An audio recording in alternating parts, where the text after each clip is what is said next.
Monkey is going to tell you a story. In a small town, there are two blacksmiths. Both do the same work, both use the same materials, both charge the same price. But everyone in town goes to the first blacksmith. Almost nobody goes to the second one.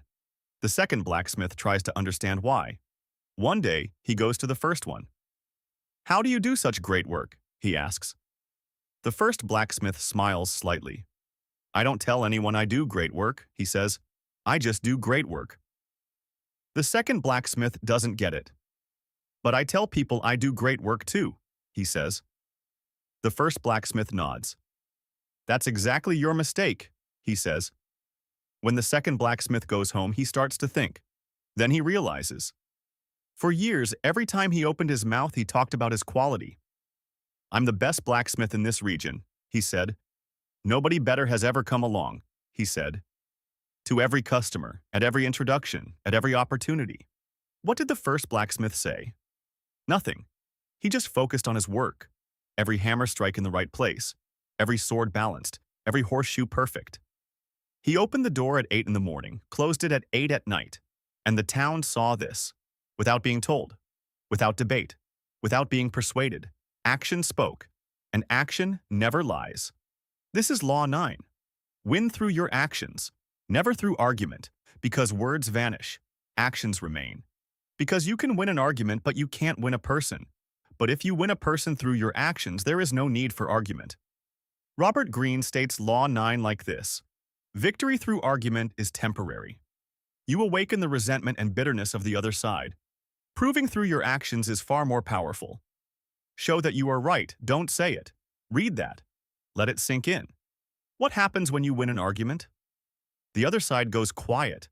But going quiet is not accepting. Going quiet is just going quiet. Inside, they still don't believe you. Inside, there's still resistance. Inside, there's still ego. And that ego is waiting. One day, at the right moment, it will use that resistance against you. Why? Because when someone loses an argument, their mind doesn't change. They just go quiet. The ego swallows the defeat. And every swallowed defeat turns, over time, into bitterness, into hostility, into opportunism. Most of history's greatest rivalries were born from a one argument. But when you prove through action, the other side is forced to see. They cannot ignore it. Because the truth is standing right in front of them, and truth cannot be argued with. A person who sees the truth doesn't resist, because there is nothing left to resist. But most monkeys get this wrong. Most monkeys think, if I'm right, I should say so. If I've been misunderstood, I should correct it. If I'm criticized, I should defend myself. No. This is where monkey makes the mistake. With every defense, the other side starts to see you as even weaker. Every argument drags you onto the other side's territory, and every "I'm right" sentence creates the need to prove yourself even more. Because the value of words doesn't come from arguments. The value of words comes from actions. And when action speaks, the power of your words doubles.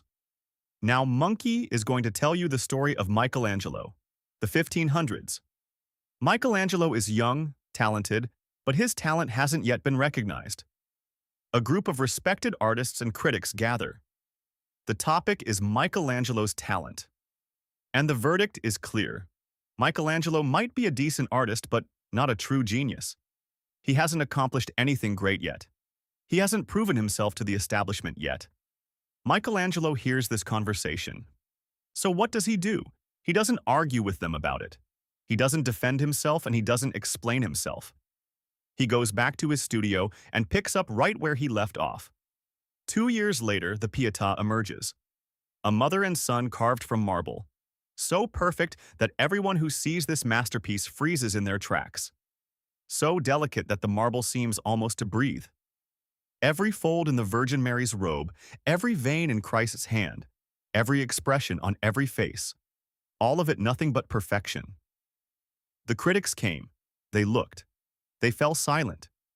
Then they spoke. But they spoke differently. They were no longer debating Michelangelo. They were describing Michelangelo. Because Michelangelo didn't argue. He worked. And his work ended every debate. Instead of arguing with them, Michelangelo taught them a lesson through his own actions.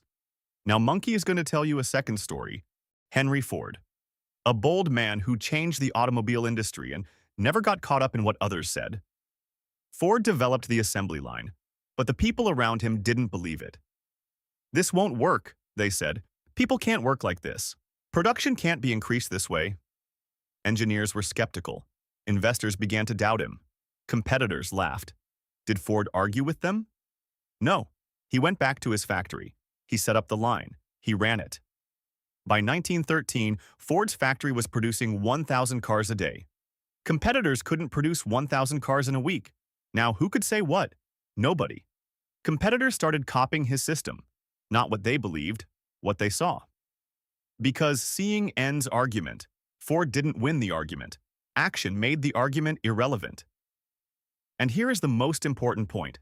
Every minute Ford would have spent arguing, he spent in the factory. Those minutes piled up and became a revolution. Monkey is going to show you the side of this law that nobody talks about.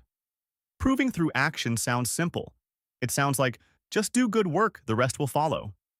But this law has a deeper structure than you think. Because action is not just doing good work. Action is doing good work at the right time, in the right place, in front of the right people. And those who just say, "I'm doing good work," without knowing these things, have made one of the worst mistakes of their lives. Greene tells us about Caesar. Caesar had conquered Gaul. He was returning to Rome. But in Rome, there were enemies, political rivals, people saying Caesar is dangerous, people saying Caesar is too powerful. What did Caesar do? He didn't argue. He entered Rome. But how did he enter? With a triumphal procession, thousands of soldiers in front, prisoners behind, spoils of war at his side, the people lining the roads. Rome watched him. Caesar said nothing. But everyone saw everything. His enemies fell silent. Because there was nothing left to argue about. The truth was in plain sight. And the truth was Caesar. This time from more recent history. Muhammad Ali. One of the greatest names in boxing history. Ali was a master not just at boxing, but at talking. "I am the greatest," he said at every opportunity. But what made Ali great was not these words. Look at the Sonny Liston fight. Everyone thought Liston would win. He was a massive boxer. He seemed unbeatable. Ali was young and inexperienced. So what did Ali do? Did he talk? Yes, he talked. But his talking was bait. The real work was in the ring. And in the ring, Ali's body spoke. Every step, every reflex, every punch. Liston froze in the ring because he couldn't calculate Ali's speed, because his plans didn't work. Ali won. But what made Ali great was not his words. His words drew attention. His actions made it permanent. Words set the stage. Actions closed the stage. And knowing the difference between these two is the essence of Law 9. Monkey wants to talk to you about Sultan Mehmed. When he first took the throne, he was very young. Everyone in the government objected. "He can't do it, he's too young," many said. So what did he do? He didn't argue with anyone. He made himself accepted through his actions. He wanted to conquer Constantinople. Everyone objected. "Nobody has been able to do this," they said. At just 21 years old, he conquered Constantinople. He didn't argue with anyone. He did his calculations, prepared his battle plan, and took the city. Do you think if Mehmed had gotten drawn into arguments and cared what others said, could he have taken the city? Now Monkey is going to tell you something psychological. Why doesn't arguing work? Because when the human brain is opposed, it believes more strongly. In psychology, they call this reactance, resistance. If you tell someone no, they want it more. If you tell someone you're wrong, they hold on to their idea more tightly. If you tell someone accept it, they resist more. This is the body's automatic defense mechanism.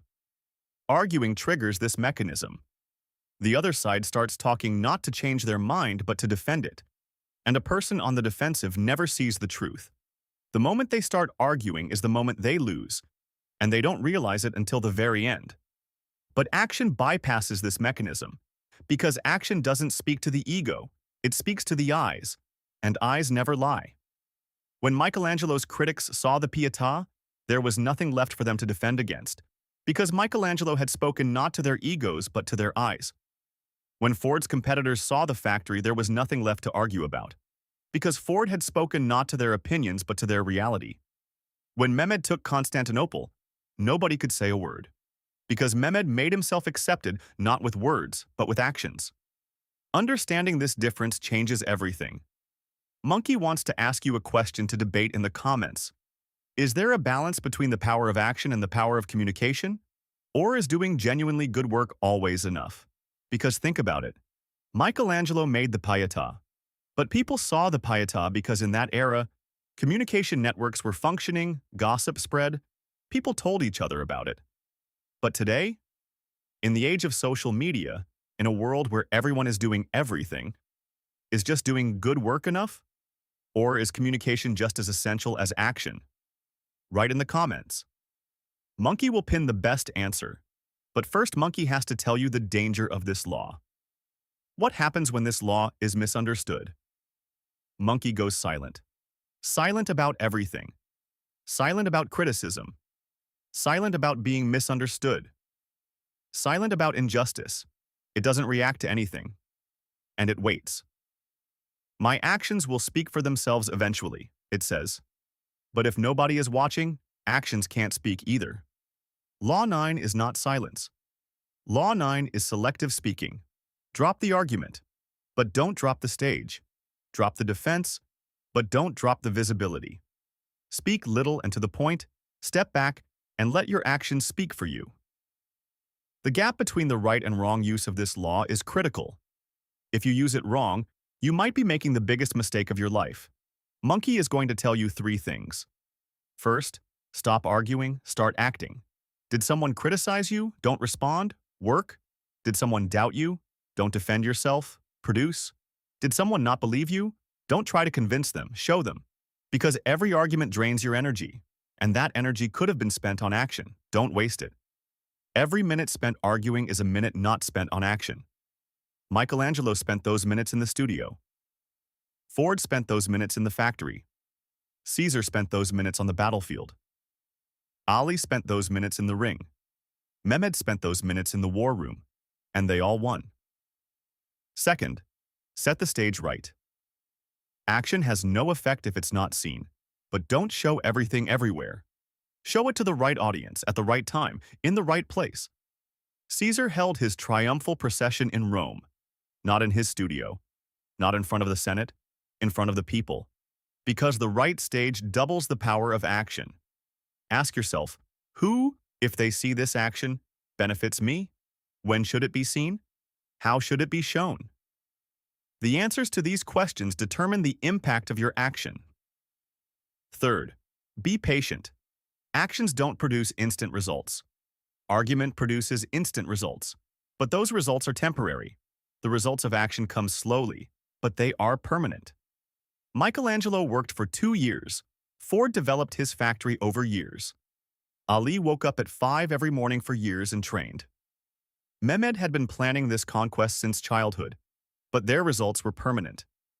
When patience combines with action, it becomes the most powerful weapon in the forest. Not just for this law.